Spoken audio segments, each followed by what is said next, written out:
Take two. Bases dropped for another round of soccer down here. It's a Wall Pass Wednesday. And had I actually stared at the buttons that I was pushing, I would have been on a minute ago.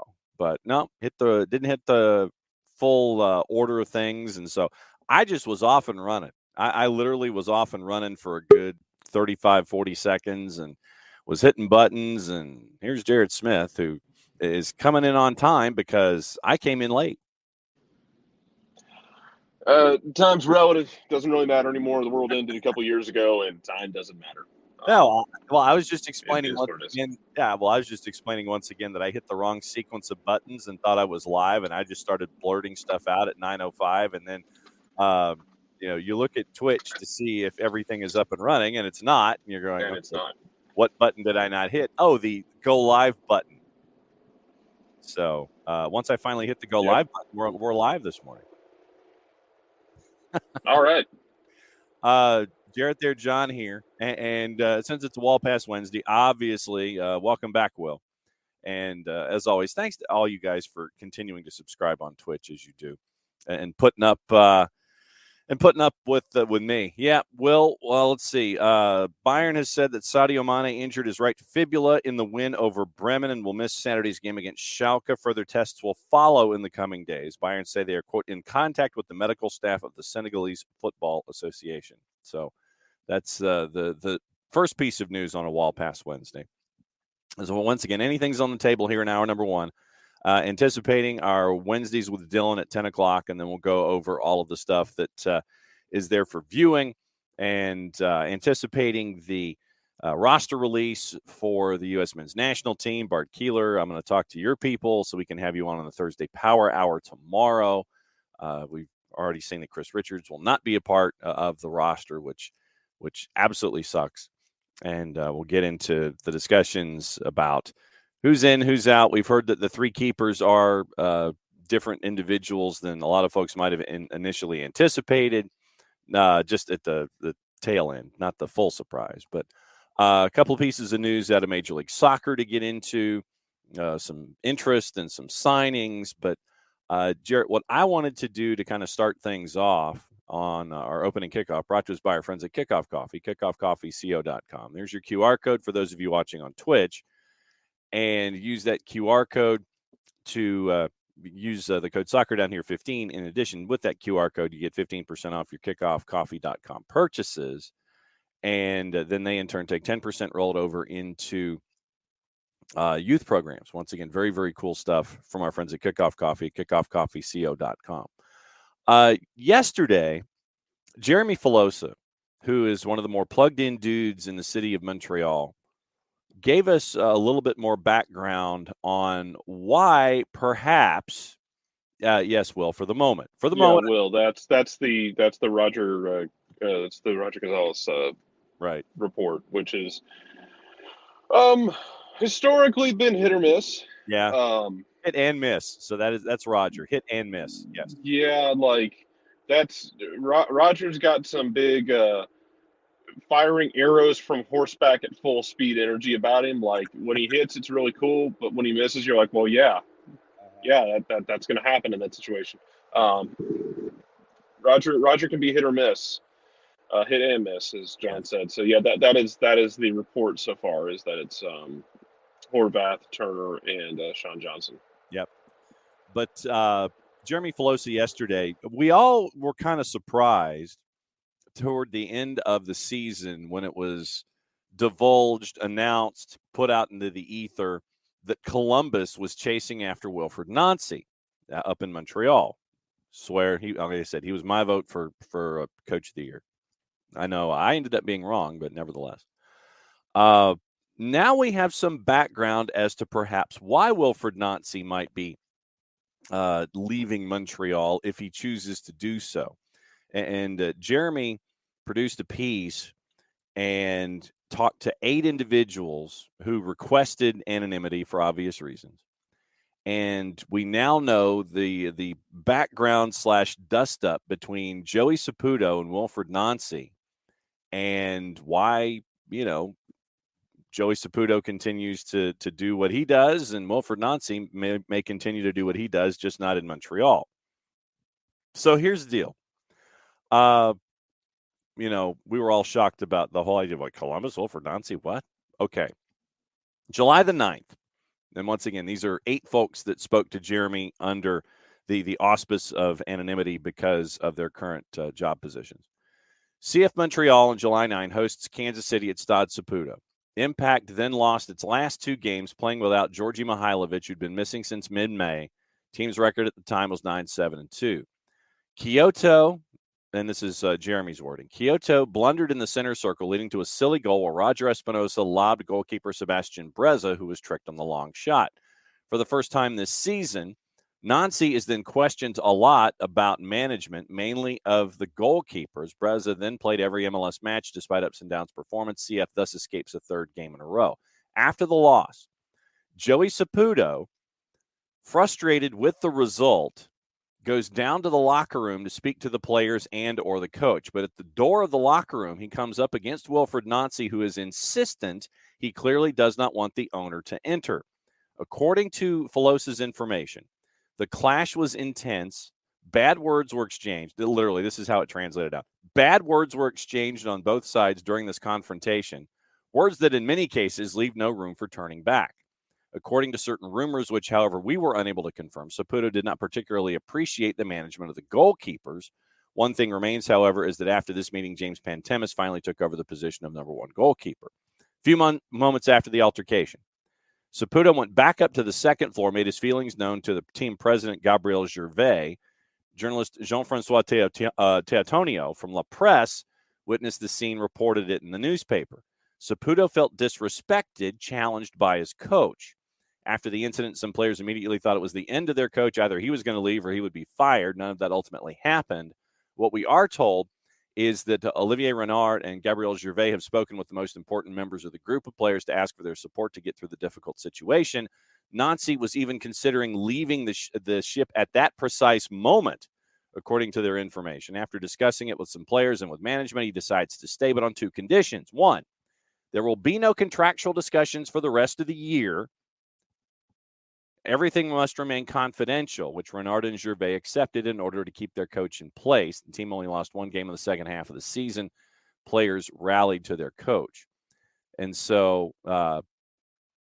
then a couple days after the incident, Nancy has his press conference in preparation for the next match. Teotonio asks a question. I have a tricky question. Last Saturday after the loss, Joey Saputo was seen angry near the press room. He seemed to have some admonitions directed at you. What do you think you could have pissed him off after last week's game? So, Wilfred Nancy, quote, the fact that we lose against a team that is last, surely that irritated him. For my part, I've been at the club for a long time. I've seen a lot of things. Each person conducts his company as he wishes. I have no problem with that. On the other hand, I have values on which I will never derogate. The key words here, I've been at the club a long time and I've seen a lot. Some journalists spoke of an accumulation of incidents and that this last was only the straw that broke the camel's back. Nancy's been with the Impact for a dozen years, incidents and decisions difficult to explain. He lived, saw friends of his, including Biello, DeTulio, DeSantis, lose their jobs.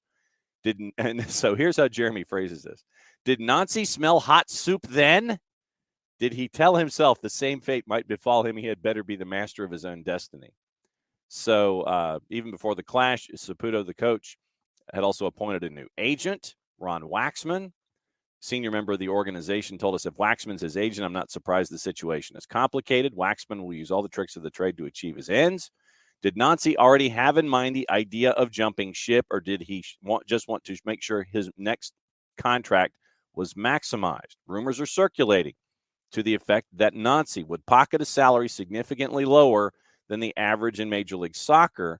But according to their information where Filosa works at 98.5, that was not the case. The attraction of leaving would therefore not necessarily be only a question of money. Now to the situation in Columbus. However, the renowned journalist, MLS journalist Tom Bogert reported October 25, Nancy had been targeted by Columbus. Before the publication of the article in Montreal, they had heard of the information without, however, being able to prove the content. Source at the MLS office, however, tells us Bogert's tweet startled some high-ranking players on the circuit. Reports circulating behind the scenes indicate a handful of teams have information to share on the subject. Rating is hard to prove, but it's not impossible. that MLS is investigating this story to make sure everything happened in order. We hear that at least 2 members of the coaching staff would consider following Nancy if he were to leave. If we've reached this point, it's because certain wheels are already turning. So, yeah, there's your background on Wilfried Nancy. And apparently the station in Montreal has learned that the club is ready to offer Nancy a long-term contract should he wish to stay. Joey Saputo would have given his men approval in this matter. So even though Nancy has a full-fledged contract at the club for 23, judging him by Renard's way of working, if the coach really wants to leave, he won't retain him. That said, a sum will surely have to be paid by the team wishing to acquire it. Knowing how much this amount will amount to is a question that remains unanswered for the moment. So, Jared, I know you're shocked that Joey Saputo might be chasing folks away. So here's the thing, man. Here's what we don't know, and this is the part that's really, really pissing me off about all this. We don't know what's happened in the intermeeting, in the interspace of time between all that happening and at now. You'd be surprised how much people can bury a hatchet when they're winning things. Yes. Wilfried Nancy taking a team that 2 years ago, your manager left on the eve of the season, and he took that team, was competitive 2 years ago, and this year was a dark horse to win MLS Cup. Winning cures a lot of damn ills in this world. Yes, it does. And stability is highly valued. Yes. If y'all told me that they were at each other's throats, then everything rallied, things got better, and they found a way to bury a hatchet for a contract extension, I wouldn't necessarily be shocked. Mm-hmm. That's kind of where I'm at with it. It's like we don't really know what they've said behind closed doors to each other to maybe try and move things in a more positive direction. That being said, maybe things are broken. Maybe that's why Columbus is looking at that. Sputo is a businessman. If that's the case and that relationship is broken, then he's going to be listening to offers for his manager, and he will go find another one. Yes. And the people of Montreal will be 18 kinds of pissed off in multiple languages. Yes. Because at that point, you already have to replace guys on this team. Mihailovic leaving. Victor Wanyama is leaving. Your manager leaving. Not great in that situation as well, if that's the case. Yep. So, yeah, we don't know the whole story there. And like I said, for me, winning can cure a lot of ills and bury a lot of hatchets. And the prospect of sustained winning and sustained money making, especially if it comes with a potential discount financially, that is the greatest equalizer of all. Mm-hmm. So, yeah, shocking, tongue firmly planted in cheek that Joey Saputo would create a situation instead of leaving things alone, which Joey Saputo has never done as owner of CF Montreal, soon to be back to be Impact, probably, hopefully, maybe. But, yeah, I mean, you just get to a point, and this isn't obviously the first time in any sport where this has happened, but, owners chasing away quality managers. Gee, that never happens, especially when the owner feels like they are the owner and they are the be-all, end-all of any decision-making process because, hey, it's my pocketbook and I'm going to do whatever, and I'm going to bring in who I want to bring in, those kinds of things. But, yeah, I think that this is going to be one of the more interesting subplots of this window where we're still I think we have 2 hours and 40 minutes as we're talking, I believe, in the initial window to get things done. Then we get into reentry and waivers and things like that, and then we start it all over again as we get closer to December and college drafts and showcases and all those kinds of things.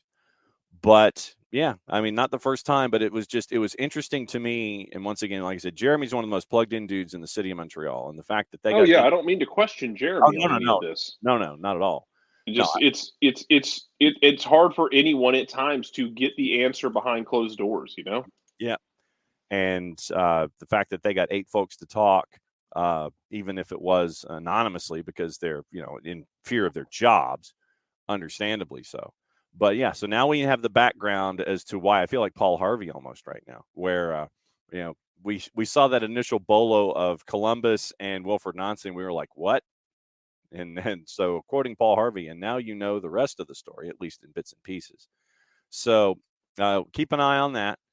And that was one of the things that the details in that came across our bow yesterday, and wanted to bring that to the floor this morning. So once again, that's your opening kickoff. Brought to us by our friends at Kickoff Coffee. There's your QR code. KickoffCoffeeCO.com, Kickoff Coffee CO, Facebook, Twitter, and Instagram. And use the code SoccerDownHere15, and you will get 15% off your purchase. They, in turn, take 10% off of their all of their efforts, and then they invested into the youth game. So very, very cool stuff. Brought to us by our friends at Kickoff Coffee, KickoffCoffeeCO.com. Nico Cantor is now reporting Youngmin Son confirms via Instagram that he'll be in Qatar despite sustaining that orbital fracture with the Spurs in Champions League recently. So obviously big news there. Jared, I wanted to get into some of the other transactions and folks that are kind of peeking over shoulders and looking at talent in Major League Soccer. It looks like a couple of teams overseas are looking at Sebastian Driussi. And, they should be. Yes, they should be.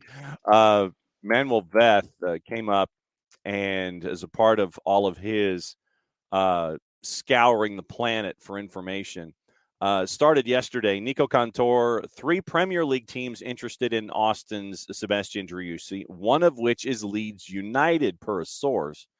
25 goals this season, best 11, highly sought after from abroad. Veth adds to that. 2 Bundesliga clubs are also tracking Driussi. New market value, 15 million euro after today's MLS update.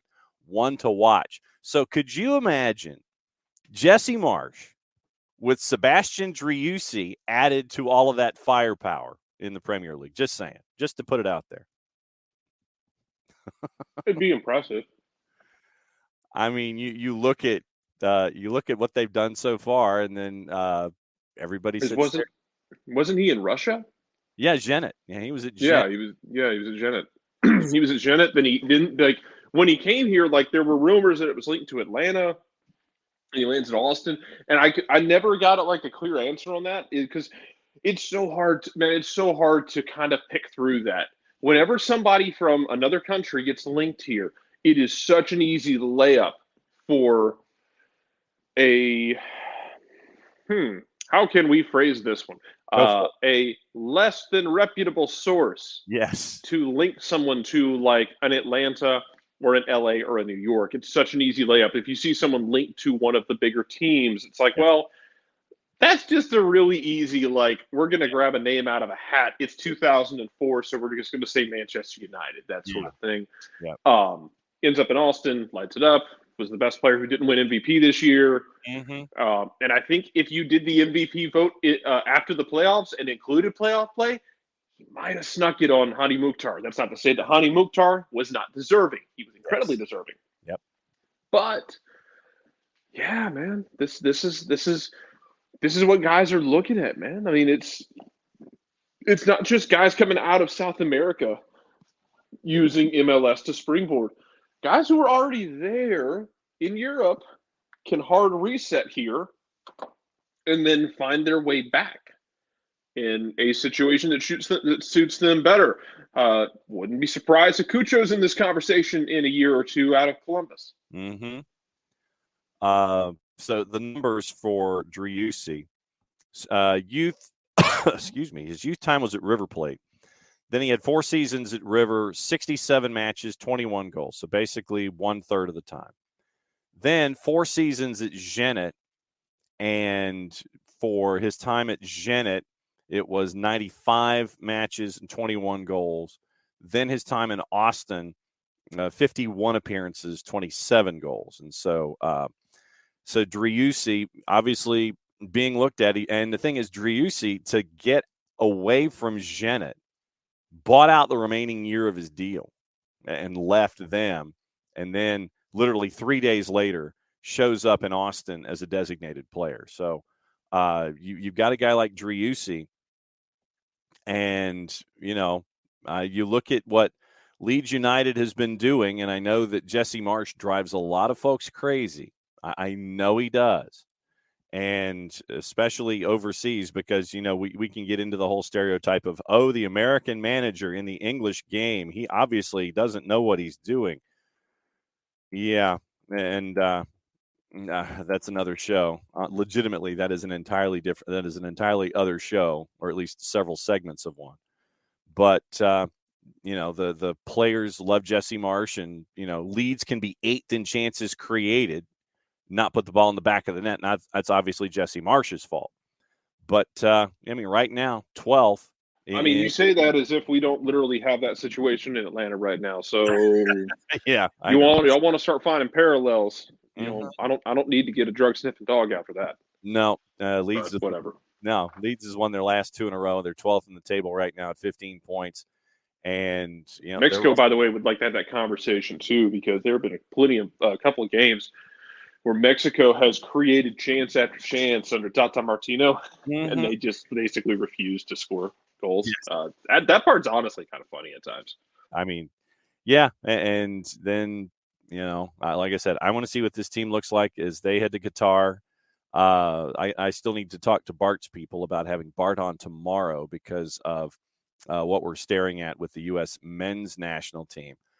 And, like I said, I want to see what the team looks like. I don't necessarily anticipate a whole lot of surprises, but as we roll into that particular part of the world, and we've had teams name a lot of their starting rosters today, or at least their rosters heading into the tournament. And I know that a couple I wanted to get into at some point here in the show.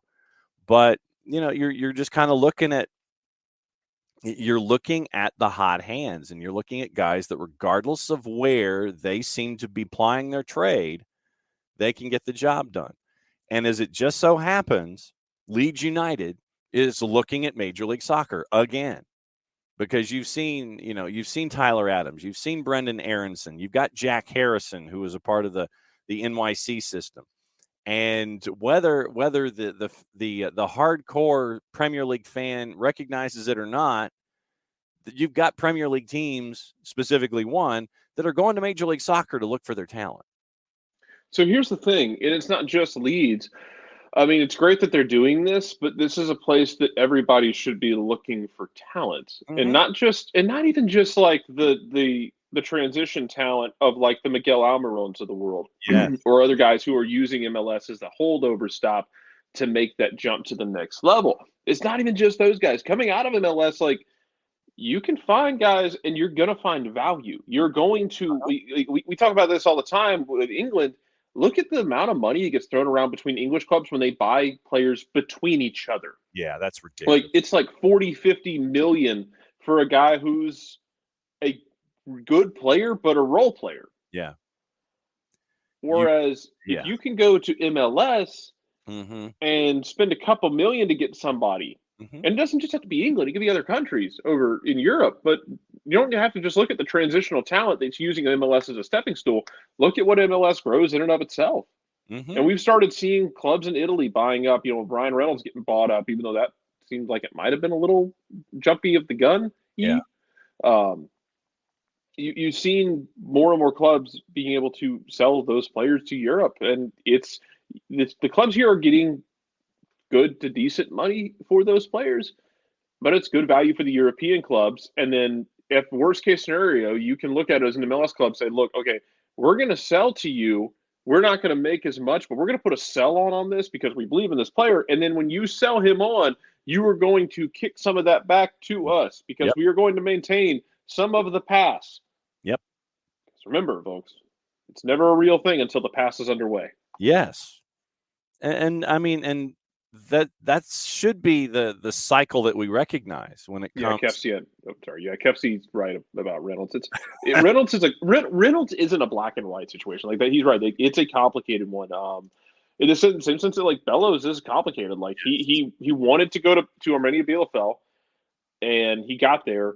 The manager who he wanted to play under, gets fired, and then he stopped. He wasn't able to perform under the new manager, and they have I feel like George Bello is the least of their problems, considering the fact that they are bringing up the rear in Bundesliga 2. Um, yeah, but yeah, I know it's never a.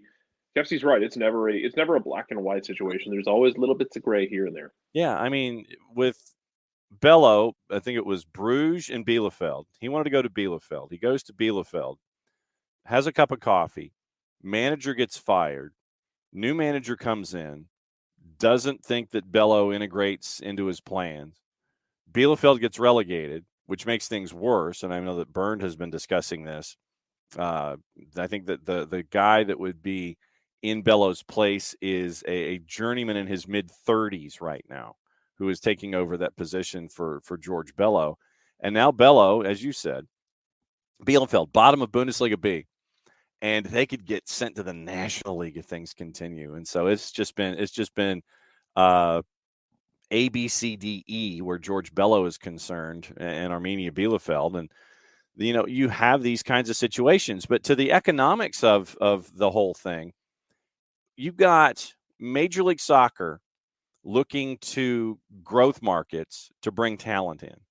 And I know that Austin also brought in, Rigoni, but that one didn't work. But you find Driussi and you bring in players across the board who fit your economic structure. And they understand, meaning those players and their agents and their representatives, that Major League Soccer is that middle ground for them to make that next step. So you have the markets in Europe looking now at Major League Soccer more than they have in the past. And now you're even seeing European markets looking to South America finally. And, we could get into the whole Moises Caicedo thing. And now Moises Caicedo, now that he is in the Premier League, is now looking at transfer price tags of 50 to 60 million pounds because he's now in the Premier League, to your original point, Jarrett, where it's like once you're in the frat, then your price tag goes up astronomically. Once you're outside, because you're obviously, you play in this league here, and you're obviously not worthy of, Premier League, so we'll throw you a bone. Major League Soccer sees those investments in those growth markets in Central and South America. They bring in those players, they move those players on. Now you're seeing, hopefully, but once again, it's the influence of American soccer that is flashing the price tags about bringing in a Sebastian Driussi at 15 million euro. 15. Great deal if you can do it. Exactly. Because then they'll flip him for even more money to one of the big six. Right. And so you once you get into the frat, then the price tags go up and then the money gets made and all that kind of stuff. But once you're out, if you're an outsider, we'll give you 10 cents on the dollar. We'll give you 10, 15, 20, whatever. And then we'll move you on. I mean, think about. You literally have that happening already. You have that happen in England when you talk about bringing guys out from Scotland. Yeah. A lot of times you're looking for, it's the same reason, but in a similar sense, it's a similar reason why we talk about shopping for MLS, and not just in like Argentina or Brazil, but shopping in Paraguay or Uruguay or Ecuador, those kind of places, because you're going to get guys for cheaper. They might be really good players, but in general, you're shopping there because it is, metaphorically speaking, your Lidl or your Aldi. You're just going to get better prices, and in some instances, you're going to get products that are just as good, if not better. And then it also falls, hopefully, on those clubs in Central American countries to take that money, be able to reinvest it, and then get bigger and better, and then start getting more and more money for those transfers for guys that come to MLS or guys that just go straight to Europe, like a Moises Caicedo. Yep. Like, it's great that Caicedo is killing it. Hopefully, all the clubs in Central America are able to start coming to the table and not just demanding, but getting more money for the talent that they're able to export. Yep. And Bernd is in, and thank you, Bernd, for clarifying the roundabout where George Bello is concerned. He hasn't performed under 5 different managers, although 2 of them are interim. It's a Bello problem, not a coaching issue. It sucks for Bello, man. Because we watched him as a kid, and I feel like you saw the potential was there, Mm-hmm. and because they had multiple offers. From my understanding, he wanted to go to Yeah. Bielefeld. Yeah. He That wants was to go. that was his preference. So this, and because that's, I mean, and correct me if I'm wrong on that. Like that was his preference. Yeah. Well, yeah, because I think that his preference was Bielefeld and Brugge. Brugge. Thank you. Was the other one that was there lined up for Bello as well. But Bello was the one that won, and they want, once again, it goes back to Atlanta United wanting to do their player a solid. Bello wanted Yeah, Bielefeld. and you want to do that because it pays off for you down the road, and it's not just like some karmic thing, but you want to do right by your players, and a lot of clubs want to be that kind of club, and that's good. Like, you want to be in a situation where, hey, Carlos Carmona wants to go back to Chile because he's got personal stuff he's got to deal with. Okay, cool. We're gonna make this happen and get him to Colo Colo. Mm-hmm. We got multiple offers for George Bello. Well, he really wants to go to Bielefeld.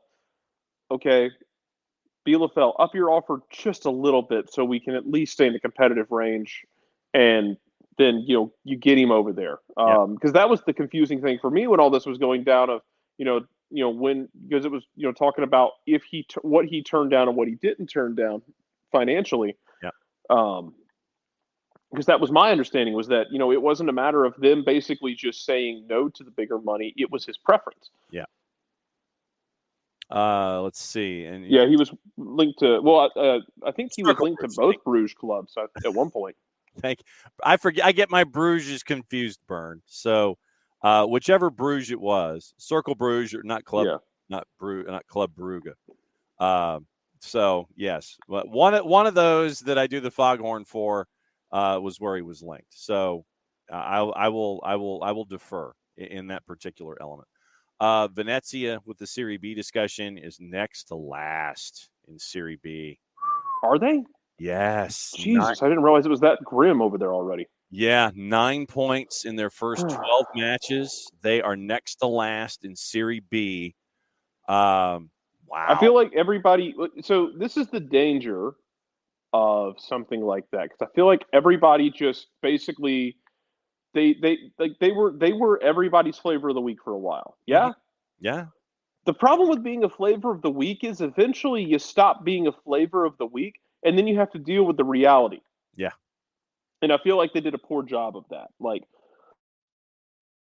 once they stopped being the flavor of the week, and people were like, "Oh man, Venezia! Look at all these cool kids! Look at all these Americans! Look at all this! Look at all the shiny lights! Look at all the bright whistles! Look Mm-hmm. at all the Rube Goldberg machinery we got going on here! This is awesome! This is cool!" Eventually, that fades, and you actually have to put something on paper, and then put something on the field. More importantly, and I feel like we're at that point now where like it's not just a fun little thing anymore, and you need them to perform, and they're not. Yeah. And Bern, you were right. It was Circle Brugge, Circle Bruges. Fresh proposal of $2 million plus incentives at the time. So yes, Circle, not Club. Also burned in this morning. Tejon Buchanan's performed well. Paredes will be okay at Wolfsburg. Reynolds, Bello. I'm really excited about Paredes at Wolfsburg, man. Yeah. I'm very excited about that. So Reynolds, Bello, Busio, Pepe have been disappointing. MLS transfers effectiveness in Europe's a mixed bag, like from every league in the world. Absolutely. But I also will focus on the notion that you have clubs in Europe chasing after young American talent for it repeatedly for the first time in a long time, where you're chasing after a Kevin Paredes, who we got to see from briefly with his time at Loudoun before he went to DC United, before he was moved over. And just the idea that that you have these European countries and leagues who a while ago wouldn't even deign knocking on the U.S. door. Why would we want to go to the United States for our talent? To almost do something Stewie-like. But now you're seeing repeatedly the U.S. talent pool, whether it's recruited in and shipped over or, done internally and shipped over, you're getting more and more of that interest. And by the way, Cesar Luis Merlo, is now adding on and confirming, and this is literally as of the last 15 minutes, that Leeds has a firm interest in signing Sebastian Driussi. So Merlo is in on the Driussi to Leeds chain of events, plus the two other German clubs that he is also recognizing as well. So, yeah, Driussi and Leeds picking up steam.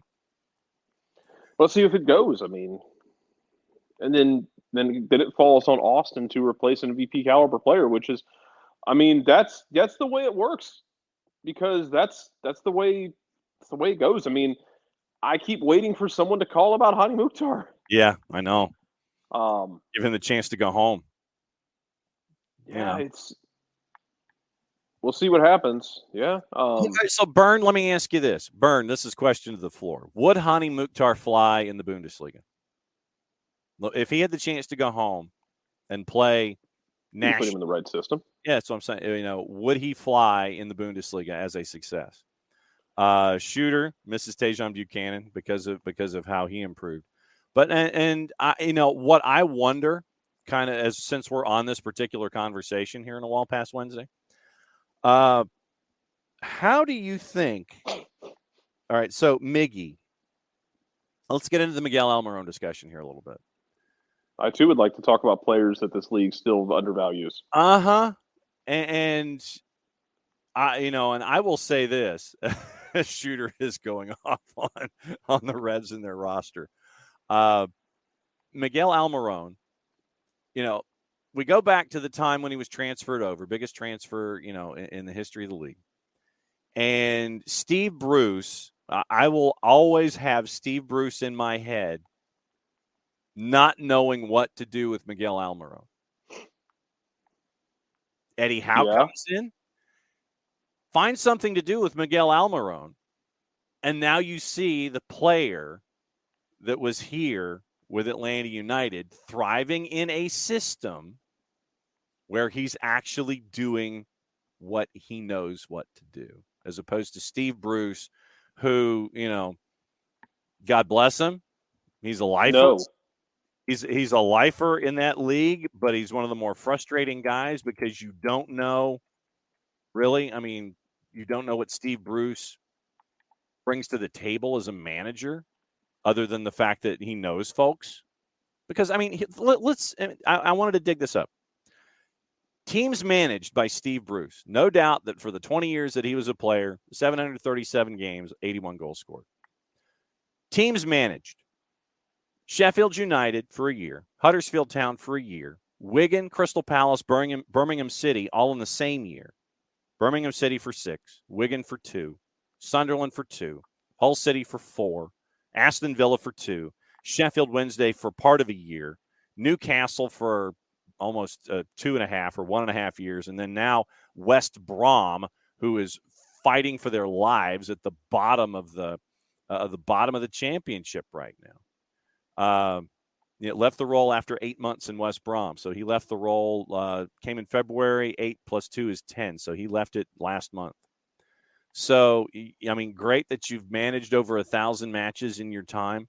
But when you look at South American talent and you say you don't know where he fits, yet Eddie Howe can come in, a younger manager who knew what to do at Bournemouth to keep Bournemouth afloat in the Premier League when he didn't have the budget to do it. And now the PIF has thrown another $70 million into the coffers at Newcastle to continue their investments. And yes, Eddie Howe's kind of playing with house money when he's doing this. But when you have a manager like Eddie Howe and a talent like Miguel Almiron, you finally put him in a place to succeed. I think Atlanta United kind of knew what they were getting when they brought Miguel Almiron in the first place. Miguel Almiron was a unicorn. I mean, I know we joke about him being an ostrich, but he's also a unicorn of a player. Like, this is this whole thing of like where people talk about like, oh, just get another Miguel Almiron. Go do that. Like, you don't find those, man. Like, they don't just grow on trees. He was a freak of nature. I'm glad to see you succeeding. Like I said over the weekend, like all I want in life is to see Miguel Almiron be happy. And look at me getting the things I want in life. Because, yeah, it's awesome for Miguel because he's doing good work over there.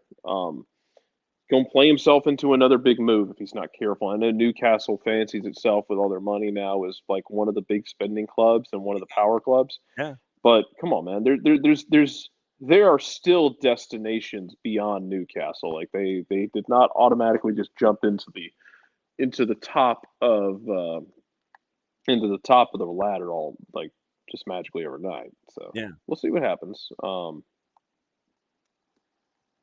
I look forward to it. I look forward to seeing what Miguel can do. So then Look forward to seeing what if it's a guy like Drusy going over there, what he can do.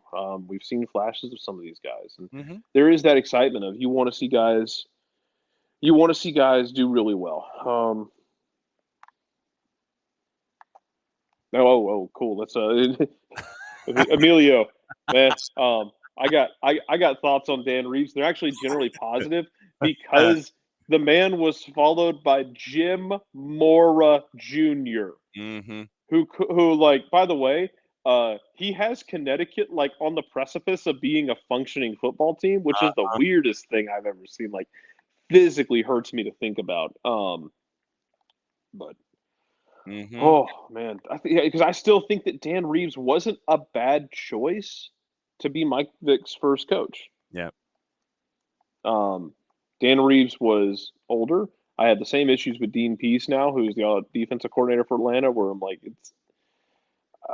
are you going to be able to adjust to the fact that the game is very different now? Mm-hmm. Yes, Sharif, the roster comes out later. 5 o'clock. Just look at social media around 5 o'clock. You'll know. Yeah. You'll be able to tell. Yes. Yeah. Everybody will be mad. Yeah. Well, I mean, you've got back-to-back days of. You had voting yesterday, and you have the USMNT today. You want to talk how social media is going to get lit up for back-to-back days? That's how you do it. Yeah. Blood tonight. Yeah. And like I said, I'm going to talk to Bart Keeler's people. Bart has a new Soccer for US pod coming out later today. We will post that on the network. And also, we have some really cool 1v1s that are going to be posted. Prem and Proper is going to be up today as well. We catch up with Marco Micheletto and Coleman Gannon later today. And so those are going to be posted to the network with their time. Coleman Gannon, who won a Columbus Crew 2 with MLS Next Pro. Yeah, but who won a title with him with Columbus Crew 2. Mm-hmm. Yeah, so both of you. Yeah, Micheletto went from South Georgia Tormenta to Crew 2. Coleman Gannon went to Crew 2, so we'll catch up with both of them individually, so just see what's going on in their lives, and those will be posted to the network later today. So yes, tomorrow with the 5 o'clock announcement in New York City, all the glitz and glamour and the woohoos. I'm sure there's going to be some kind of red carpet procession or something like that, and a lot of interviewing with 3GB before. And they're going to fill time, and it's going to be a presentation that's probably going to be about 35 minutes of content leading up to about 12 minutes of actual announcements of players, or maybe 2 minutes. It's going to be like when they did the World Cup draw, and we all had to like sit there and watch basically the Qatari Cirque du Soleil. Yes. And so you'll see that. You'll get a lot of that. Then you'll get like 2 minutes of announcements, and then you'll get a lot of post-game, and then they'll be off the air at 6 o'clock. So that's what I'm anticipating. But now my final question to you, do you think with Miguel Almiron in the European theater, goes to Newcastle, is having the success under Eddie Howe, when it comes to Atlanta United finding a unicorn, now that Miguel is in the Premier League, how much of that discussion is going to drift back to Major League Soccer and what Atlanta United found in Miguel when they brought him into the league? I think a lot of it, I think maybe it should, but I think more of it focuses on, like, hey, Eddie Howe unlocked this player. Newcastle knew that they had something really fun when they went and got him. They knew what they were doing. They just handed him to Steve Bruce, which was like giving a crystal flute to, a man with no hands. Mm-hmm. So you wasted a couple of years of him under Steve Bruce, which is a sin, if nothing else. Yes. But aside from that, like, I think, I mean, you can look at it like, yeah, they recognized they did a good job scouting and recognizing that talent. Atlanta needs to focus not necessarily on just finding another Miguel Almiron because he's a unicorn that you can flip, but finding another not necessarily unicorn because those are so hard to find, but like just finding guys who can go out there and get the job done and be productive and make things pay off on the field. And if you sell them down the road, great. If you don't, then so be it. Yep. All right. So, Burned back in. He goes, I think some of the clubs with American owners just bought American players as a marketing ploy. Pepe, Busio, and Tanner Tessman, also in Venezia and Roma with Reynolds. The signings haven't worked out. But when other clubs bought American players and did normal scouting processes, Buchanan, Scally, Paredes, Aronson, it has generally worked well. Absolutely. I think you're spot on there. When you're Busio is the one that I was most excited about because I think Busio is an insanely talented player. Yeah, it's just got to click. Yeah, and I think that Burned. I think you're spot on. It's like when you try to treat something as your normal everyday business practice, then I think that odds are you will be more successful with those individuals instead of sitting there and going, "Hey, look at our marketing ploy," and that's just no. And I know that a lot of folks will look at Venezia and sit there and go, like Jarrett was saying, yeah, look at all the cool stuff that we've got, and then you don't stay up in Serie A. And just ask Nick Alifi about the bloodbath at Serie B. And then just ask him about Serie C. Yeah. Like, that's, man, like, Serie C is just basically like an insanely violent game where it is Calvin ball. Mm-hmm. The rules change daily. Yeah. Rich Ransom, 100% that. You can't tell me Chelsea and Lampard thought they really needed Christian Pulisic.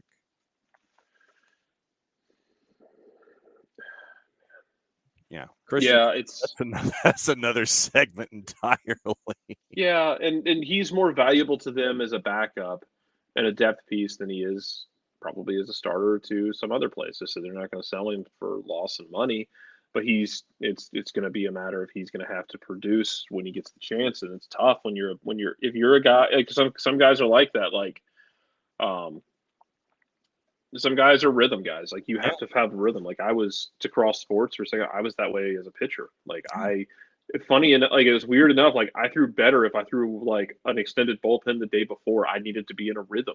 Right. And some guys need to be in a rhythm. They need to be getting those minutes. They can't just be a pinch hitter. You can't just always. Some guys don't function as well coming off the bench like that, coming in cold. So hopefully they'll be able to. Hopefully they'll be able to figure things out with Pulisic, at least getting productive enough where he can figure out what he needs to do. But hey, he's under contract. He's going to be still getting paid pretty nice money. Mm-hmm. And the situation that I'm in financially. Yes, you and me both, brother. Rich Ransom then had the American and MLS vets that are major leads soccer. But once again, when you have an American manager who knows the talent pool and is comfortable bringing in those players, and right now has the faith in both the players and the front office to build through that system that Jesse Marsch has, and then you bring in the players that are off the beaten track that are there to help you out. And it's about guys that fit what you're doing. It's not about you fitting guys. You're not parachuting in and sitting there going, okay, I have these guys here. I need to find out something that lets them work. But what you're doing is you're bringing in guys that from your knowledge base that you want to have done, have them do particular things. Adams, Harrison, Aronson, and then you bring in all of those other bit pieces plus the veterans that were there when you first showed up when you took over for Marcelo Bielsa. So, no, I mean, and I'm of the note that it's good to see American talent in bulk showing what they're capable of in the English soccer scene. So that's just part of it for me. And then Kev, see, you're spot on. It is halvesies. It is absolutely halvesies. Yeah, but the key is is that when you do it, it's marketing versus normality.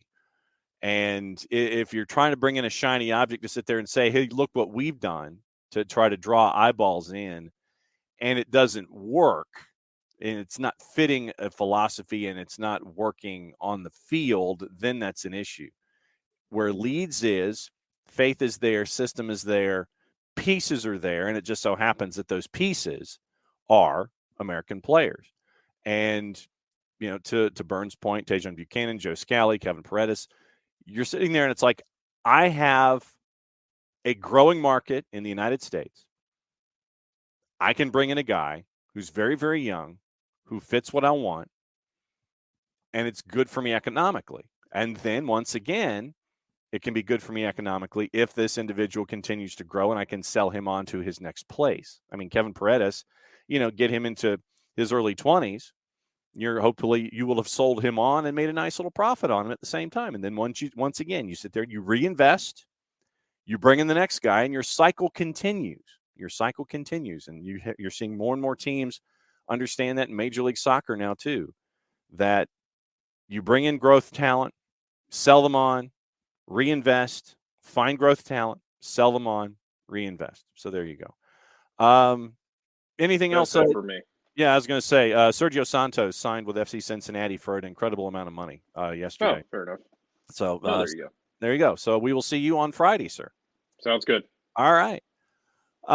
So that is Jarrett Smith, and Jarrett will be back with us on Friday. TV numbers did come in for MLS Cup. Let me dig them up real quick before the anticipated Wednesdays with Dylan shooter. So MLS Cup TV numbers, they were the biggest in a long time. Let's see, 2.155 million viewers in the U.S. alone on Fox and Univision. Let's see, highest top club championship game since 1997, second highest rated match in the league's 27-year history, the number 2 most viewed club soccer match of 2022 on U.S. television in English, behind the Champions League final on May 28. 2.155 million viewers. Viewership in the 18 to 29 demo, 976,000, the 5th highest ever total for an MLS Cup. Also marks the most watched MLS Cup in history for a game not played in prime time, with the match played in that 4 p.m. window. 2nd highest Spanish viewership ever, 5th highest all-time in English. Combined viewership even outdrew the Apertura final on August 30, which had 1.94 million viewers. Philadelphia, the game was the most viewed Union game ever. Peaked during PKs in the last 15 minutes of the match, when a 26% of all TV viewers in the city. So a 26% share for Philly and LAFC. Second most watched LAFC match ever in Los Angeles, behind El Tráfico in 2019. Your top 10 markets. Top 10 markets, Philadelphia, and this is in English by household rating.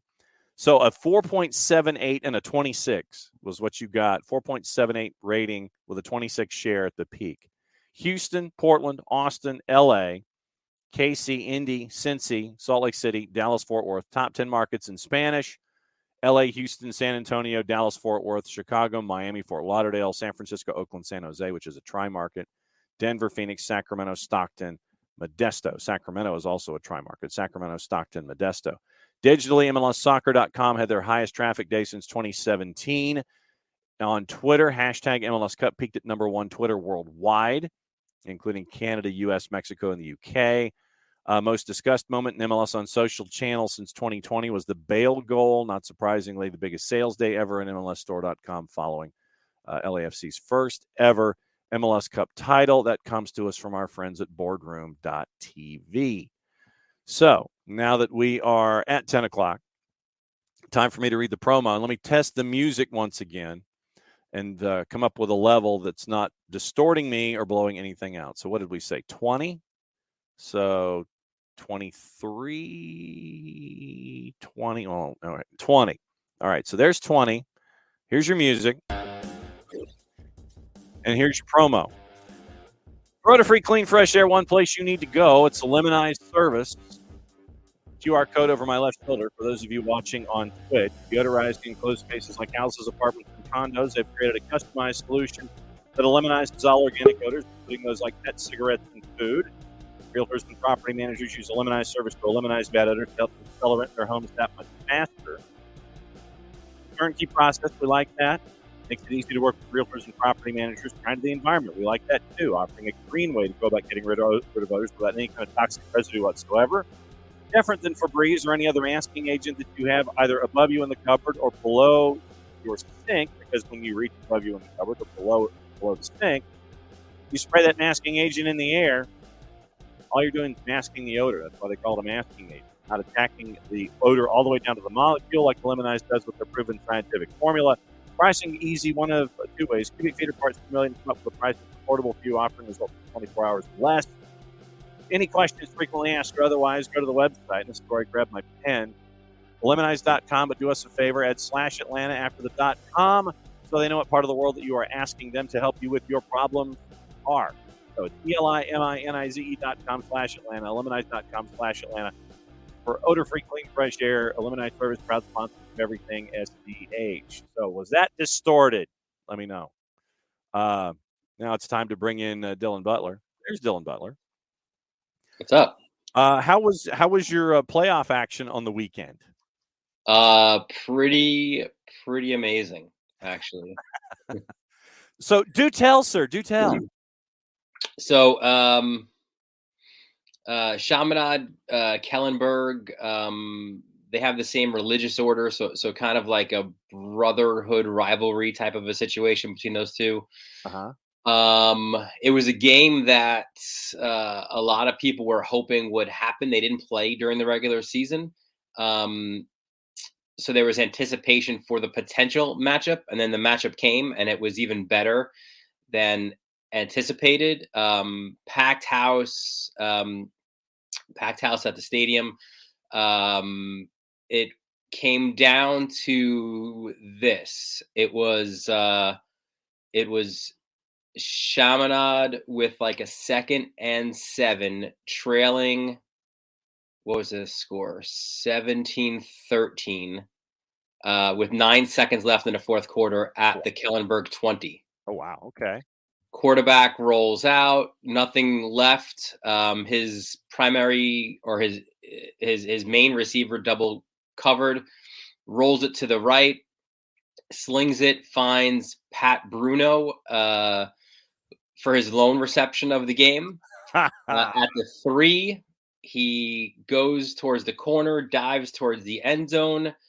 Touchdown Chaminade, no time left on the clock, and the Flyers win. Wow. See, now those are the ones that you sit there and you hold on to for submissions for regional sports awards, I would think.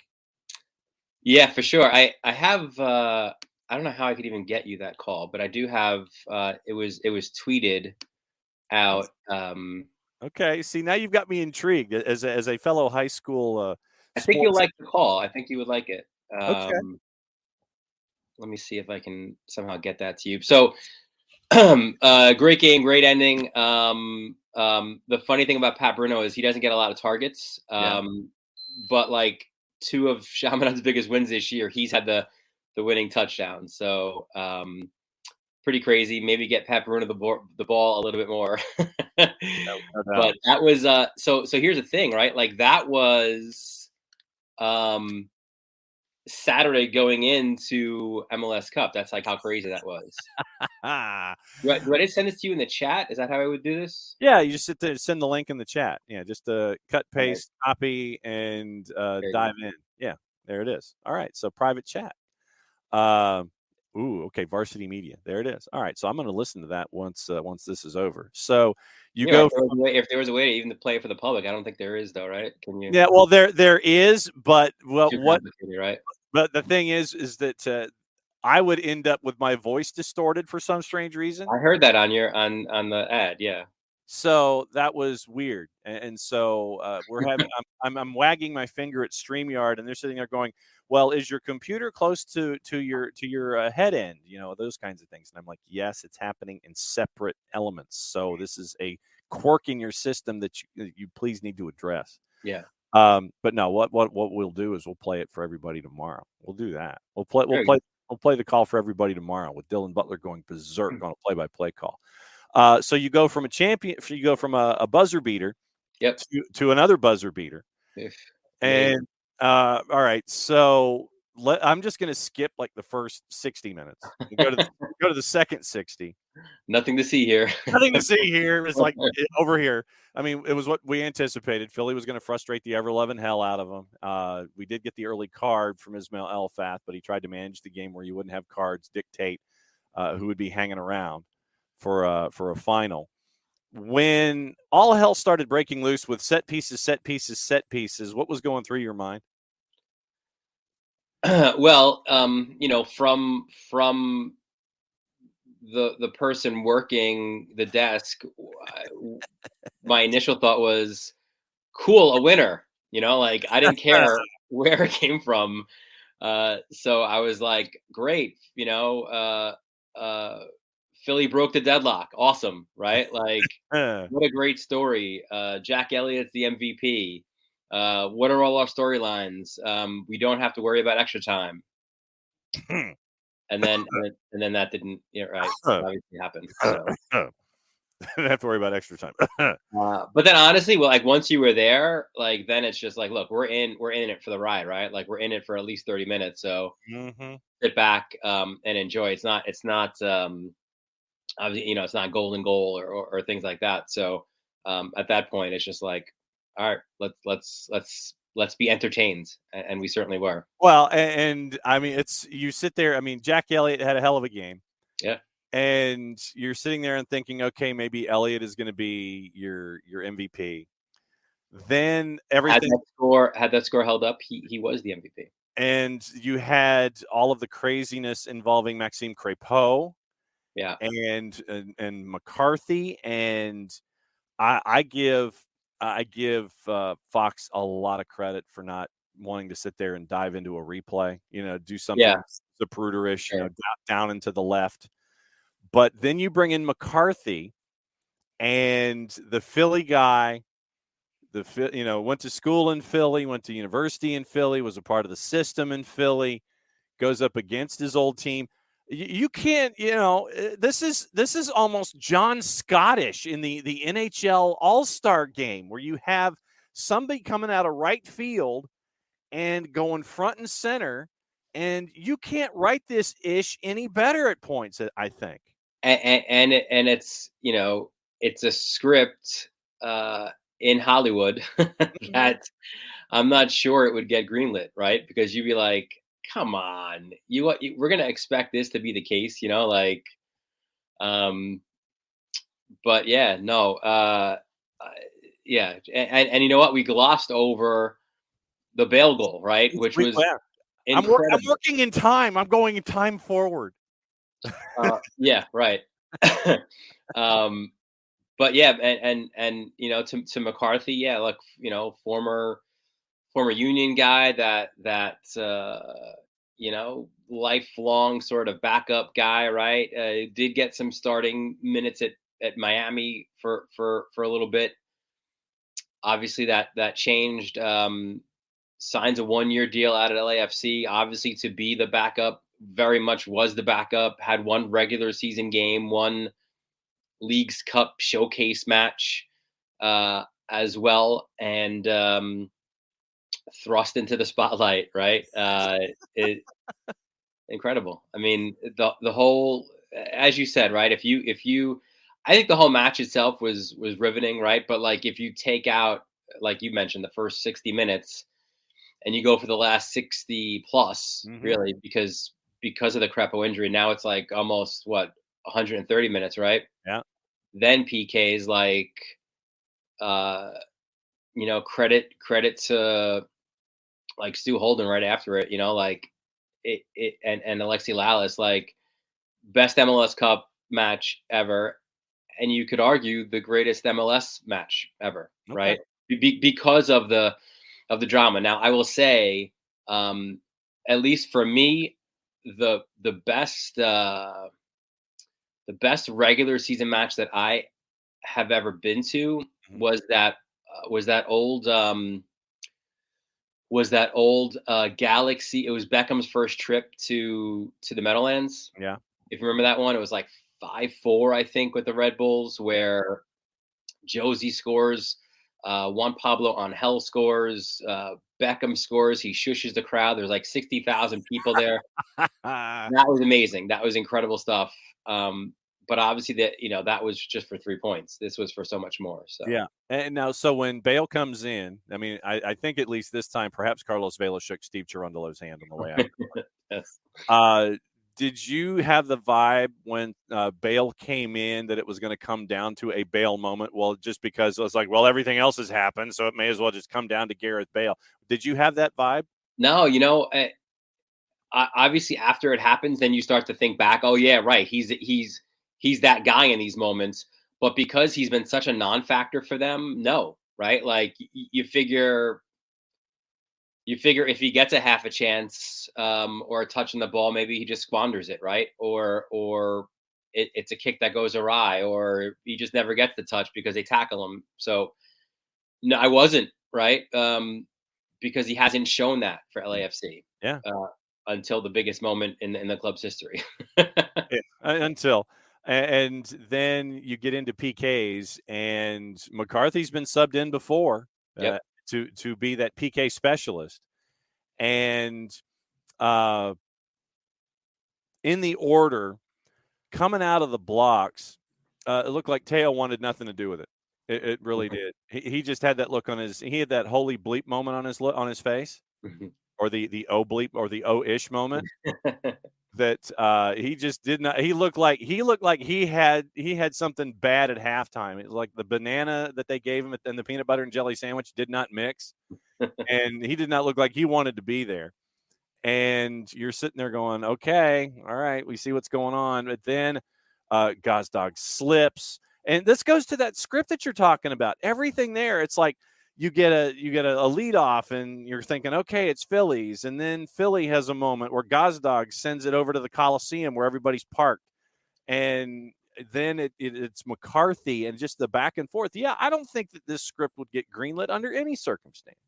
Yeah, no. And like it's funny because now that it's happened, like I don't know who plays him, but now you could see the movie, right? Like you could see him in the hot tub, he was saying before the match, right? Like watching some videos of PKs, like why, right? Like you're not going to come in, dude. Like, Crepo's he's the guy, right? And you could almost see probably one of his teammates, right? Like in this McCarthy the movie, whatever you want to call it, right? Like, yeah, McCarthy the movie, go for it, yeah. John, what are you watching? Some TikTok. Nah, man, I'm watching the PKs. All right, you have fun there, bud. And then sure enough, he's the unlikeliest of heroes. I've had some dealings with him in the past.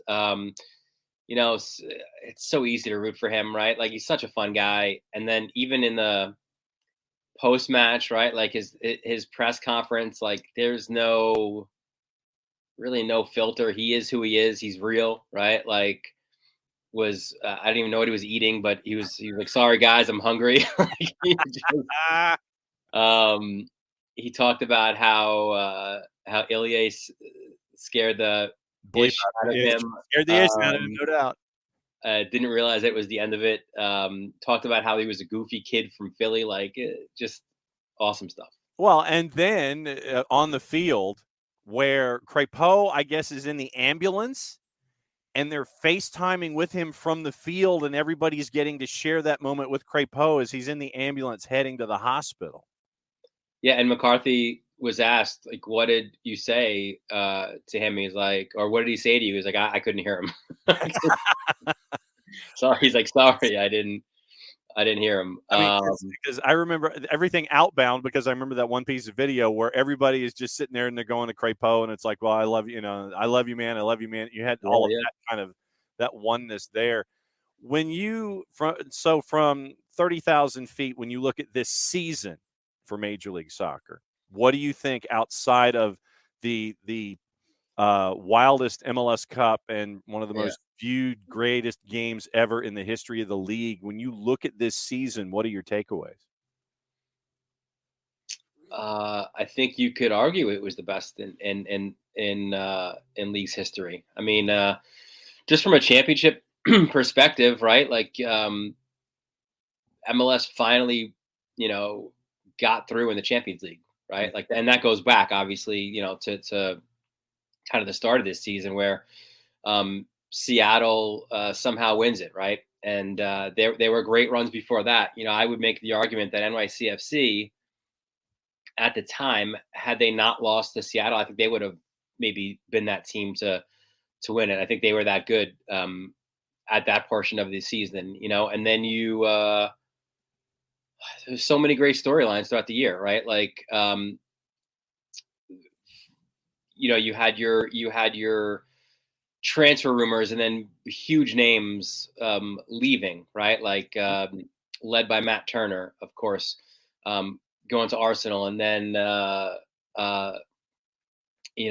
huge drama, and then what would New England do, right? Well, they obviously were horrible, and then could Philly finally break through, and would LAFC set the new record, and all of a sudden Bale comes in, right? And what does that do to the chemistry? Will Vela get re-signed? Like, is Austin for real, right? That was a question we talked about at the very beginning of the season after like 2 wins. Yeah. We had no idea that Cincinnati would emerge as they did, right? Like, they were the wooden spoon running, and suddenly they did it.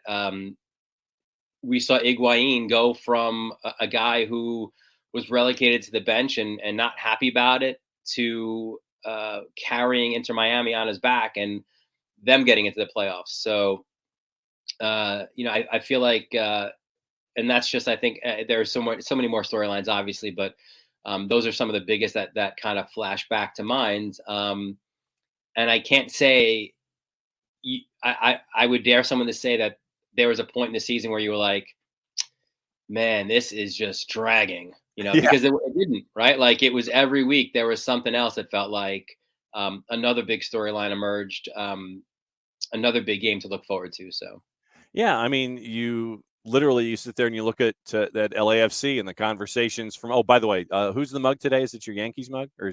No, it's grateful. I'm grateful for the season. There we go. The grateful mug with Dylan Butler at Dylan_Butler at MLS Soccer.com and OSDB Sports, hanging out with us, wrapping up a bow on the Major League Soccer season. I mean, you look at LAFC with all the shiny things that they brought in, the conversation that Ernst Tanner decided to elevate as a part of the LAFC discussions. Philadelphia doing things their own way, being their own CONCACAF selves on a daily basis. And it's all the different individual personalities. Austin FC, you mentioned Austin. What's it like for them with their run?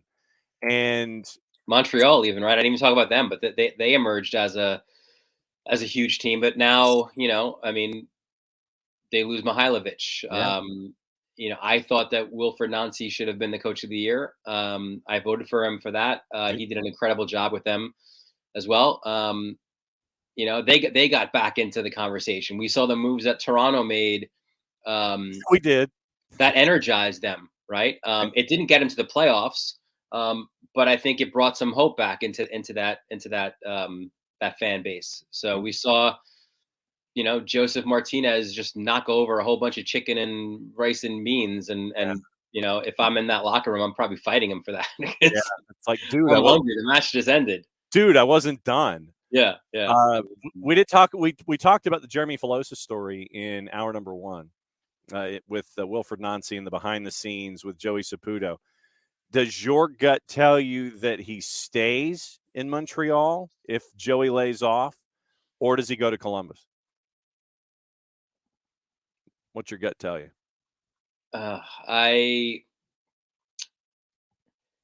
So I'm of two minds, but you asked about the gut reaction. I think he goes, like, which, again, like, I think my head says that he stays because of all of his the way that he's come up through Montreal and everything that comes with it. But yeah, I mean, the Saputo situation, I think a lot of coaches, players as well, but I think coaches especially, they love that challenge, right? Of the next thing, of the new thing. Right. And Well, I think especially when an owner won't leave you alone. yeah. And I think that's what Columbus presents, so I could see that. And then I mean, talk about a club in flux, right? Like, again, they were the 2 seed. They earned a home game because of it. Mm-hmm. They had so much good feelings up there in Montreal, and all of a sudden they lose their best player, and then perhaps now lose their manager, and they're kind of back to ground zero a little bit. Yeah, and David's in this morning, and he reminds us of a U.S. Open Cup with a USL side Yeah, final too, with good Sacramento shout. Good Republic. shout. And even before that with Omaha, right? Union Omaha. The Murder Owls of League One. Having a great run. Not something that Atlanta fans were happy about, but Orlando gets their first. Well, and then Orlando with the draw with CONCACAF Champions League. Thanks for dropping by. Yeah. You get the toughest Liga MX side in the whole bunch. It's like, yeah. Welcome to CONCACAF Champions League. You get to have the you get a Liga MX side. And that's kind of too, right? Like again, so many more of these things are flooding in, but how about New England's season maybe being sidetracked right at the Champions League stage, right? Where they had that lead and they go on the road and they just, there you go. Shooter's our resident Revs fan. In the chat, he has his follow-up response, but I'm just going to put that one in considering what his thought pattern was after the 3-0 lead. So basically, I skipped a response, but there's Shooter. Thanks for reminding me. Sorry, Shooter. and I mean, you look at all of these things, and Charlotte coming in. Yeah, what a roller coaster that was, right? Yeah, it's like if we are totally screwed. And that's not the word that Miguel Angel Ramirez used. Yeah. We are totally screwed. Oh my goodness. And so is he, because he was out. Yeah, bye. And then they chased the playoffs as well. But I mean, you see once again, and the discussion about St. Louis City now coming in as team 29 and now team 30. Is it Vegas? Is it San Diego? You've got all of these markets coming in. I'm looking forward to seeing City Park and seeing what's going on. And if they don't play Country Grammar as a part of their celebration by Nelly, then something is seriously wrong, because when they did it, when the power was on and you could actually hear and see things, they actually had part of their social media playing the one chorus from Country Grammar, I'm from the Lou and I'm proud. And it just sounded absolutely perfect. If that's not their goal call, then there's something seriously wrong. But I mean, all of these different things now, the growth of Major League Soccer. Yeah. And I mean, we talked about the ratings of the game for MLS Cup being, some of the largest that they've ever had, but going into these markets. And do you think now this is just random for me on a Wednesday, I know that'll surprise you. Do they go to 32 quickly? Franchises? Probably, because you wish it wasn't financially driven reasoning, but those fees are very, very large at this point, right? Like to get in. So those expansion fees. So it's hard to kind of turn down that kind of money. Yeah. But to be fair, look, I don't think, we're at 28 now, we're going to 29. Mm-hmm. There was always that concern, when you were at 12 and you were going, is this going to water it down, right? Is this going to water the product down? And I don't think it has, right? Like, I think there's been enough scouting, and whether it's the academy, domestic kids or the young DPs or what have you. Like, we haven't seen that, right? I think it's been entertaining, and I think the product has been good. And, with 30, Vegas has got to be, as Allegiant has shown itself to be a venue, it is like playing in a phone booth. And I think they've got to kind of get they got to get the jaws of life and kind of go like this to Allegiant. If it's going to be at Allegiant, you've got to come up with your own space.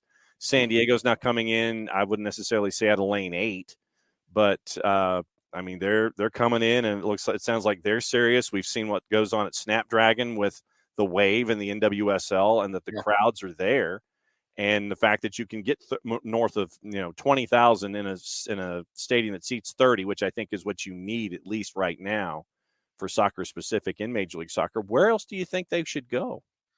If you were master of everything expansion, to go 30, all right. So 29 is St. Louis. 30 is either going to be Vegas or San Diego. Whoever comes up and sits there and says, "Yeah, we're going to do this." Yeah. To get to 32, who do you put in? Good question. I mean, I obviously for the longest time, Sacramento was that team, right? And that organization. Mm-hmm. I don't know if they get back into the mix. I don't know where in the country, or I don't think necessarily Canada. Like, I don't, they have their league going. I don't think you go to like an Ottawa. I think it's a good question. Like, you don't, what's Detroit? Actually, maybe that's the answer. Okay. Because I was, I think that could be an area that I've always I think they have a great sporting culture. They have good support for their lower league team. Maybe it's them. David, yeah, I see that. Yeah, David with the Louisville, right? I mean, Lynn family, they'll pack 20, but you've got to look at the idea of expanding the stadium. And because, I mean, right now it looks fairly solid. It would have to be in that one end zone that, as you're watching the games, that open-ended area to add that set of stands there that takes away from the ambiance behind the goal. I mean, you've got Louisville that's a part of the discussion. Shooters thinking Buffalo, because that, hey, if the Pagulas will sit there and want to bring in a new facility that's a part of Buffalo Billsness, that you could have multi-purpose and have the Bills play there and have the Stallions come back. And I'm a big fan of that area. I like Buffalo. Well, yeah, and so that once the Pagulas, they won't turn down the idea of a franchise doing that. You'll have a great rivalry there with Toronto as well. Yes, the Battle of the Golden Horseshoe with TFC and Buffalo. I think that, and then the loser every year has to send their coach down Niagara Falls in a barrel. There you go. You have the marketing aspect taken care of. Sebastian Driussi, news has come out with Driussi that as folks on the show and then the timeline have been saying Major Leagues United. Looks like they're interested in Driussi, as well as 2 other clubs in the Bundesliga. Once again, you've got another talent from Major League Soccer who is being courted economically, because it's like 15 million euro seems to be the number that's being floated around right now. 15 million euro for Sebastian Driussi, and I'm guessing that's just a starting point. But once again, folks coming to Major League Soccer, finding economically well-priced talent to possibly move overseas. And I think maybe one of Atlanta's favorite sons was the beginning of that, right? With Miggy, my guy, scoring goal after goal for my Newcastle. It's amazing what happens when you have a coach who knows what to do with Miguel Almiron. We started that discussion earlier in the show. It's like, Steve Bruce, I don't know what to do with Miguel Almiron. Dude, seriously? Okay. And by the way, somehow I didn't look after the weekend, but I've stayed away from looking at the English League table because I don't know if I'd be able to handle it. But somehow I saw that Newcastle were third. So I don't know if they're sustainable. I mean, but still, I mean, right now, and I'll go ahead and do it. Yeah, you are third, sir. You're Newcastle, and let's see, you're a point ahead of Spurs. You've played 14 matches. You've only lost once, by the way, this year. Yep. 7 wins, 6 draws, 1 loss, 27 points. You are in the European places, sir, with you and your Newcastle. That's yeah. Again, as a long-suffering fan, Mike Ashley. you you wait for the other shoe, I think, at this point. But yeah, enjoying it, I guess, while it lasts. Well, and to your point about Miguel Almiron, and this will be, because I don't want to take you into extra time and then to AET if we continue to keep going here, kind of like the match this past weekend.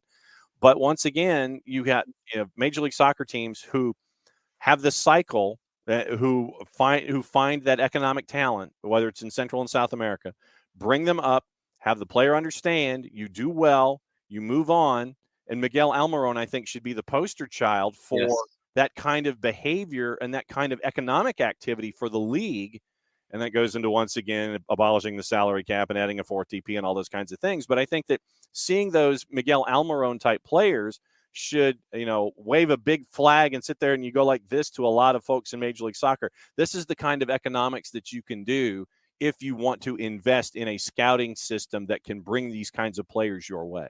100%. And look at City Football Group, right? With the talent that they have as well. The move, Tati Castellanos being the beginning of that, and Talis Magno and Gabby Pereira, all those guys. Look at CM Fuentes at LAFC, right? All of these guys are prime examples of the way that you can do that, right? It doesn't have to, and that's one of the. I think that's again one of the beauties of the league, right? If you can go, full in, play your kids, invest heavily into your academy. You can bring in a Gareth Bale or an older established superstar. You can get players from Uruguay and Argentina and other parts of South America, and tell them that, yes, I know that you want to go to La Liga or you want to go to the Premier League, but here's a nice step that you can take to get there.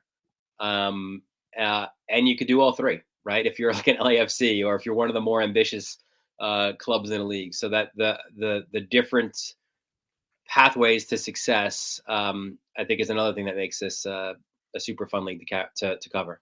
Being a growth market is always a fun thing to talk about. All right, so now that the season is over, we are in Movement Central. I think we've got another hour and a half, as you and I are talking, in the initial window for player movement. Then we get into re-entry, we get into waivers, we get into the draft, we get into all these other kinds of things. There's that World Cup thing that's going on.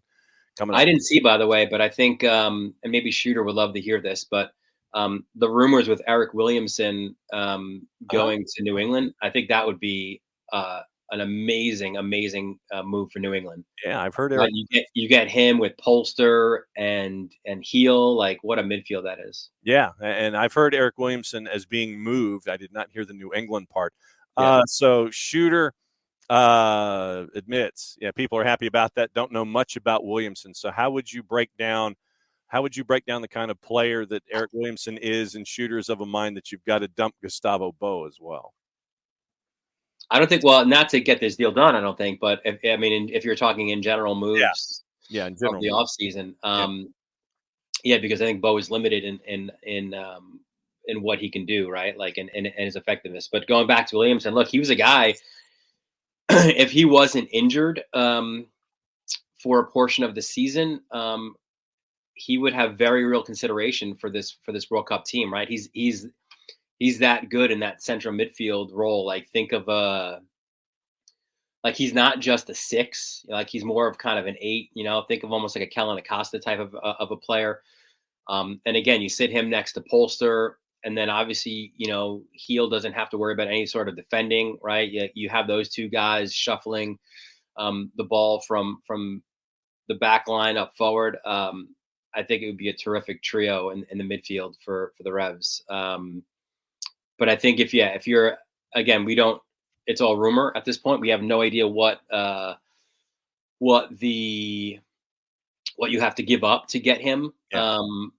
But he's certainly on the trade block, it would appear, and in such, I think you can get good value because when you know that a team is trying to offload a player like that, that you have the advantage a little bit on the other side of it.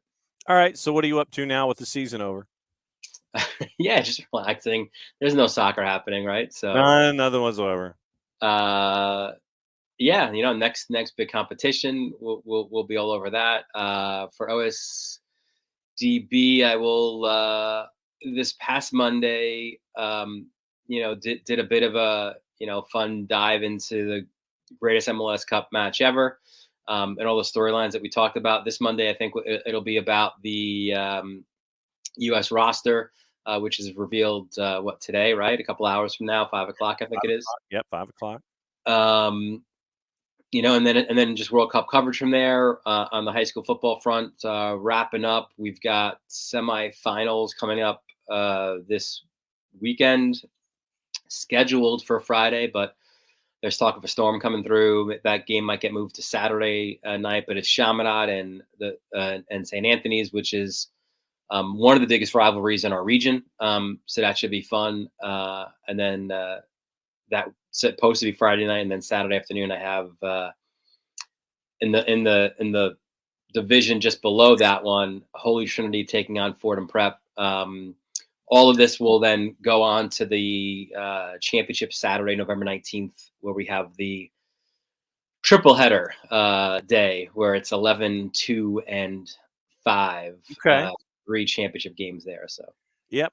For us down here in Georgia, it is the week after the SEC championship, and it's 3 days, and it is 11 championship games. We have flag football on the first day, and then it is 2, and then it is 3 and 3. It's flag football and a doubleheader on Thursday, triple header Friday, triple header Saturday, and then I go to Waffle House at about 12:30 Saturday morning because I will have lost 10 pounds in that 3 days because I can't eat.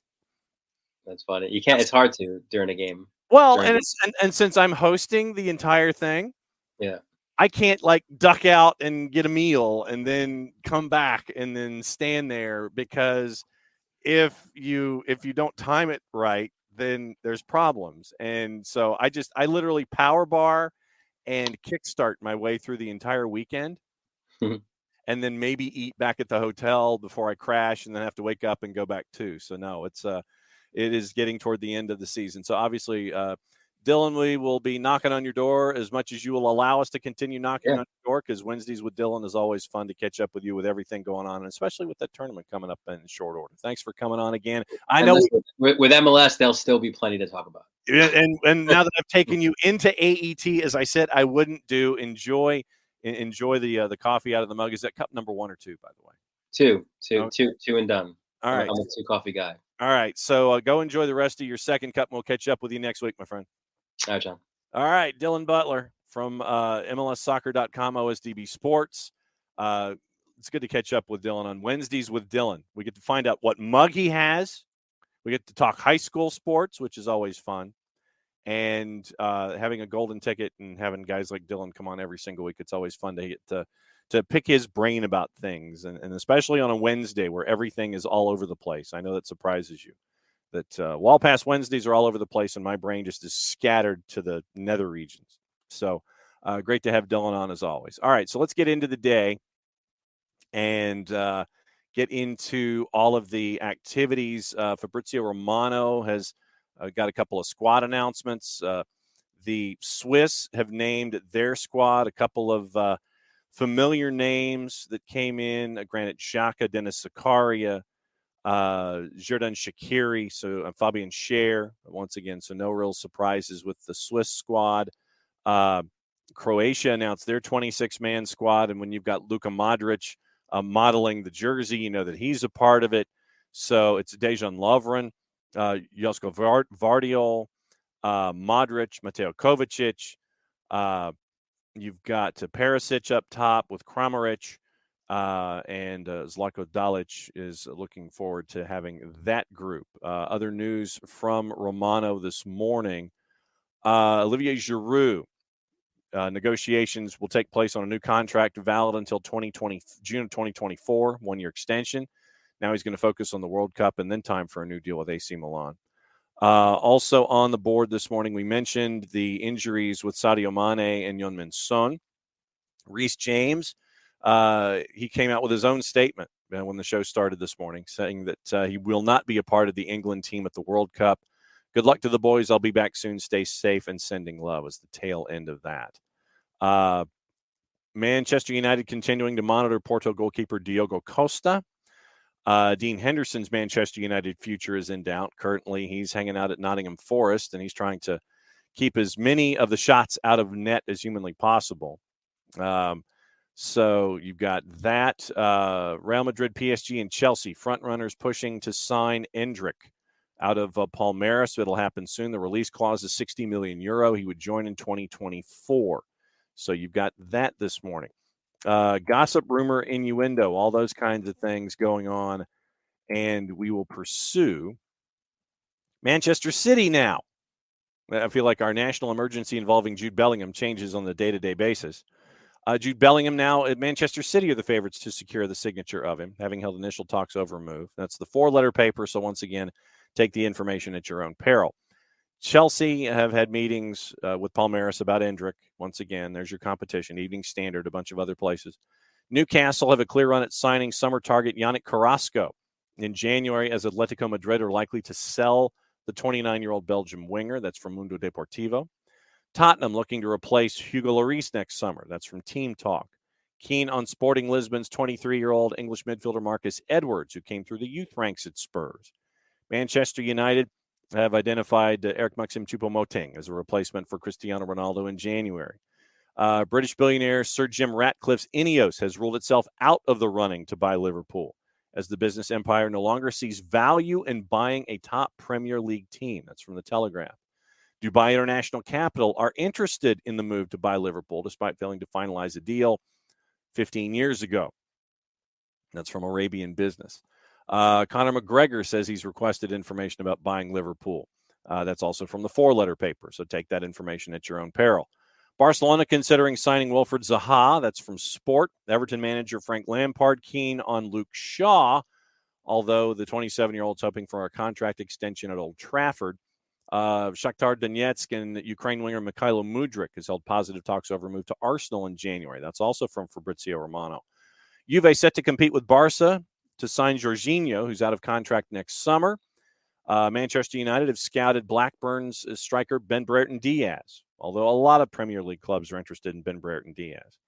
Barcelona's Memphis Depay will demand to leave in January, with Manchester United and Spurs monitoring the Netherlands' international situation. That's from Mundo Deportivo. Liverpool sent scouts to look at Midtjylland's Gustav Isaksen, view to a January transfer. That's from Extrabladet. Liverpool's Jurgen Klopp says not signing Heung-min Son when he was Borussia Dortmund manager is one of the biggest mistakes of his life. Arsenal weighing up whether or not to loan out Marquinhos in January. The 19-year-old's made only one Premier League appearance since joining this summer. Leeds' Stuart McKinstry is wanted by Burnley, and they're also at the front of the queue for Birmingham 19-year-old English midfielder George Hall. Once again, that is the 4-letter paper, so take that information at your own peril. Yesterday, we had Gummy Bear Cup third round, and we're down to the final 16. Yesterday, you had some thumping going on. It was, let me see. Where do we want to start with the Gummy Bear Cup yesterday? Yesterday, it was, and I know that probably Airborne DJ Tom Russo and others probably going to hold their ears. You had, so of course I click on the wrong one. It's the EFL Cup, not the FA Cup. Get it right. Other action today in the EFL Cup. We'll get into that in just a little bit. Results from yesterday.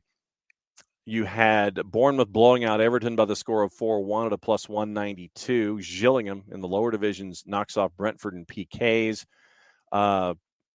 Burnley beat Crawley Town. Leicester beats Newport County. No surprise at a -769. That one was 3-0. And that was the only ones that involved upper division. Lower division today, you've got Liverpool hosting Derby County at 3 o'clock. Manchester City hosting Chelsea. 2:45. Arsenal, a big favorite with Brighton coming to town. Newcastle, a big favorite over Crystal Palace. Spurs, a favorite at Nottingham Forest and City Ground.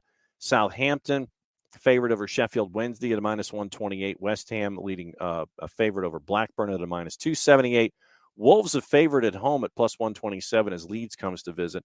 News out of Southampton, and it looks like discussions are increasing with great speed, whether Nathan Jones, the manager at Luton Town, he's going to speak to wonderful Southampton after the Ralph Hasenhüttl signing. Southampton granted permission to speak to Nathan Jones by Luton on Monday, and he confirmed that after the defeat on Tuesday that he's going to discuss their manager's job with them. So we'll keep an eye on Nathan Jones leaving Luton Town and possibly heading to Southampton. So we'll keep an eye on that as well. Other stuff going on today. We'll get Mountful. I'll get into that in just a sec. Let me get through the schedule here in the juice boxes. So you got a lot of stuff going on right now. Lower division club competitions, working your way from Eastern Europe to West. You get late in the morning. You've got CAF Confederations Cup in Africa. You've got matchups. You've got 4 of them starting at noon. Pyramids of Egypt, a big favorite. USM Algiers from Algeria is a big favorite at home. Mazembe and Royal AM. Juice Boxers have thrown a blanket over that one. Club Africain from Tunisia is a big favorite as well. That one is at noon. Other competition, you've got some friendlies going on. Cameroon and Jamaica. Cameroon is a favorite at a -172. Bundesliga at 12:30. You have a Bayer Leverkusen, a favorite on the road at Cologne at a +125. Serie A, Atalanta, a favorite on the road at Lecce. AS Roma, a favorite on the road at Sassuolo at a +112. Qatar and Albania, that's happening at 12:30. You have La Liga action at 1 o'clock. Almeria is a favorite at home against Getafe.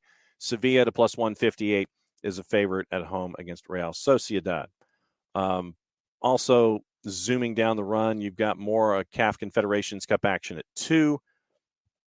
You have Berkane, a favorite at home, and Rabat is a favorite at home. Both Moroccan sides are favorites at 2 o'clock in the competition. Bundesliga, you have action at 2:30. Leipzig, a favorite at home against Freiburg. Union Berlin, a favorite at home against Augsburg. Eintracht Frankfurt, a favorite at home against Hoffenheim. And Mainz, a road favorite at a +108 as they visit Schalke. And we mentioned the EFL Cup. You've got stuff in League One going on. You've got the National League, Serie A, once again at 2:45. Fiorentina, favorite at home against Salernitana. Inter, a big favorite at home against Bologna. Torino, a favorite at home against Sampdoria. EFL Cup, we mentioned that at 3 o'clock as well. Mexico and Iraq in a friendly at 3 o'clock. Mexico, a favorite at a -286. Mallorca, Atletico Madrid. Atletico Madrid's a +121 on the road. Serie A in Brazil gets you to 5 o'clock. Colo-Colo and River Plate is at 5:30, just as a club friendly. And if you want to take a peek at all the action going on in South and Central America, go to Fanatis, fntz.co/soccer down here. I'm addicted to Teise and to Fanatis. Jason got me there. I blame him. A lot of Serie A action in Brazil going on. Then you have Liga de Expansión in Mexico, and the grid finishes up with a friendly with Costa Rica and Nigeria at 9 o'clock tonight. Costa Rica is a -192 on the board. So let's find out where we can actually watch all of these things before we go. And once again, thanks to everybody who hangs out and keeps an eye on all of our guests and all of our segments and everything that we do every single day. Reminder, tomorrow's a power hour. So we're looking to have Bart Keeler on at 9:30 since the men's national team announcements at 5 o'clock this afternoon. And we will discuss the who's there, who's not, and what Bart thinks about the roster. A new episode of the Soccer for US pod coming up later this afternoon. And that'll be up on the network. Once again, conversations with Marco Micheletto and Coleman Gannon also on the network later today as well. From their time at Crew 2 and MLS Next Pro, and see how we know from Atlanta United 2 and from Tormenta are doing now with the Columbus organization. All right, so here's your viewing habits. College men's action, the semifinals in the ACC. That's on the ACC network at 5 and 7. B1G has the A10 tournament, and they also have the B1G tournament at 7 and 8 tonight. ESPN2 has Carabao Cup Wolves and Leeds at 2:45. ESPN Deportes has your La Liga doubleheader at 1 and 3:30. TUDN has the Mexico-Iraq friendly at 10 o'clock, in addition to Unimas. ESPN Plus has Bundesliga B, Carabao Cup, Eredivisie, La Liga Santander, the A10, the Sun Belt, and the WAC tournament starting at 7 o'clock. Paramount Plus, and I'm going to clear my throat, so hang on. There's a lot going on. Paramount Plus has the Brasileiro at 5, 6:30, and 7:30 tonight. They've got Serie A at 12:30 and 2:45. So that is your grid. That's your juice boxes, and that's your show. So we will come back tomorrow for a power hour, and we will run it down again. But before we go, that's right. Yeah. Let me get to Modiflow. An English Ineos team would be interesting. Also, how long before Miggy gets linked to Barca due to his form? He'll get linked. Trust me. If Barcelona, if Newcastle continues their run of form and they are in European football, business for Miggy will pick up. Trust me. Old JR, business will pick up, and it'll be around Miguel Almiron. Trust me. Right there with you, Modiflow. El Modiflow 2. But, we'll be back for Power Hour tomorrow morning, 9:05. Bart Keeler hopefully joining us at 9:30 in his traditional slot. We'll talk stuff. That's the official term. Thanks for hanging out with us, as you always do. And we'll be back at it again tomorrow. Mucho platial. And since it is the end of the show, play it safe. That means I get to do this. We'll see you tomorrow.